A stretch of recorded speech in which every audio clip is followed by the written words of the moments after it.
All right. Happy weekend, everyone. What's happening? So, chapter 3, we're starting off the first 4 days with systems of equations. Now, today in class, we took care of graphing. So, we got that one out of the way. And then today in the video, tonight, we're going to take care of substitution and linear combination. Linear combination is mostly called elimination. And then on Tuesday, I'm going to show you a new method called determinants.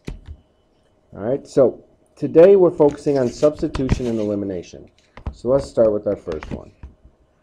2x plus 2y is equal to 3, and x minus 4y equal to 1.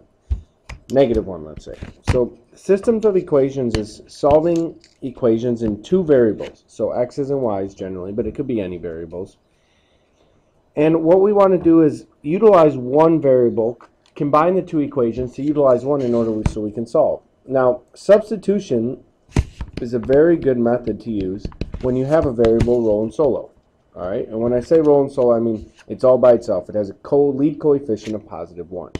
All right, so because that coefficient is positive 1, we want to get that variable by itself.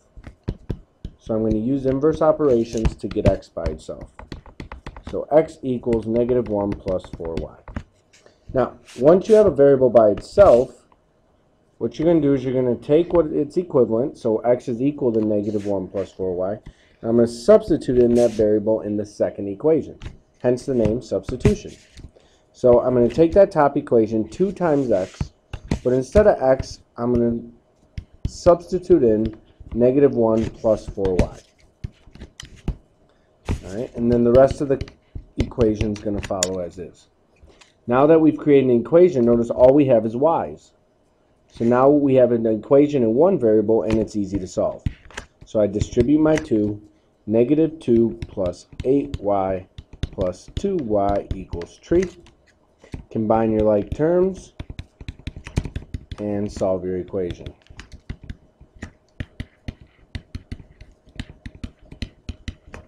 So y is 1/2. Now, what's great about substitution is you already have x by itself over here. So we know x equals negative 1 plus 4 times y, but instead of y, we know y is equivalent to 1/2. So now we can put in 1/2 and easily solve for x.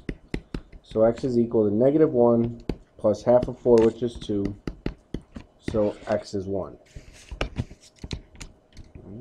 So my solution is 1 comma 1/2. Now, always, always, always, we express our solution to a system of equation as an ordered pair. Always, always. All right, so that's our first method. Now, for our second method, it's elimination. Now, the goal of elimination is to have opposite coefficients on one variable. Because what occurs is we're allowed to then eliminate a value to continue. All right, so looking at this equation, notice we don't have a variable by itself. If x or y was by itself, substitution would be the easiest method. But we have something else that's quite unique. I have a 2x and a negative 2x. All right, so whenever you have opposites on a variable, that makes your life really, really, really easy. All right, what we do is we add them together old school style like you did in 3rd grade.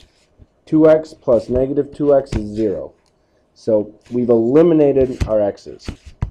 4y plus negative 2y is 2y, and 8 plus 4 is 12. Now that we've eliminated our x's, again, I have an equation with one variable. Simply divide by 2, and y is 6. So take y, substitute it back into either equation, it doesn't matter. Let's just use this top one. So I have 2x plus 4 times y, but instead of y, we know it equals 6, equal to 8, and solve your equation. 2x plus 24 is 8.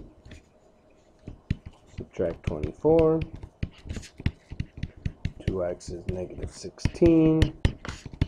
So x is negative 8. Again, express your solution as an ordered pair. All right, that one seemed to go a lot faster. Now, elimination is very nice when everything's pretty, but it's not always going to work out that way. All right, for instance, let's say we have something like this.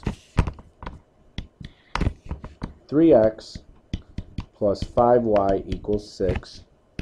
Negative 4x plus 2y equals 5. Now, choose a variable to pick on. For this one, I'm going to choose x's because one's positive, one's negative.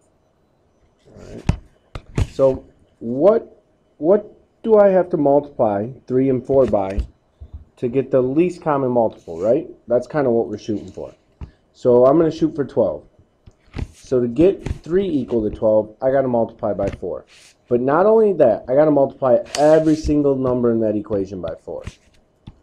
So when we multiply by 4, I get 12x plus 20y equals 24.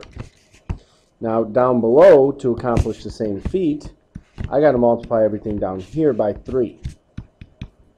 So that gives me negative 12x plus 6y equals 15. Again, the whole goal is to create opposites. So I wanted to create that relationship, the 12 and the negative 12. So you need to decide what to multiply to make that happen. All right, now once we got it all set up, it's nice and easy. Add them old school style. We got 20 plus 6 is 26y. 24 plus 15 is 39. Divide by 26. And y is 3/2. 13 goes into all that. Okay. I'm going to choose this equation right here, just the bottom one, because it's closest to me. Again, you can use either one. I got negative 4x plus 2 times the quantity 3/2 equals 5. So negative 4x plus 3 equals 5. Now solve for x. Whoop, forgot my x. Negative 4, so x is negative 1/2. Alright, so negative 1/2, comma 3/2 is my solution there. Again, you should be taking notes throughout all this. Alright, now, one more problem I'm going to leave you with. 2x minus 3y equals 4, and negative 4x plus 6y equals negative 8. Now, you have one more homework assignment this weekend. I want you to solve this. Using substitution or elimination doesn't matter to me. But on Monday, I'm going to collect this one problem, all right, for 5 points. So, Monday, bring this problem completed to class, and we'll start talking with this. All right, thanks. Enjoy the rest of your weekend.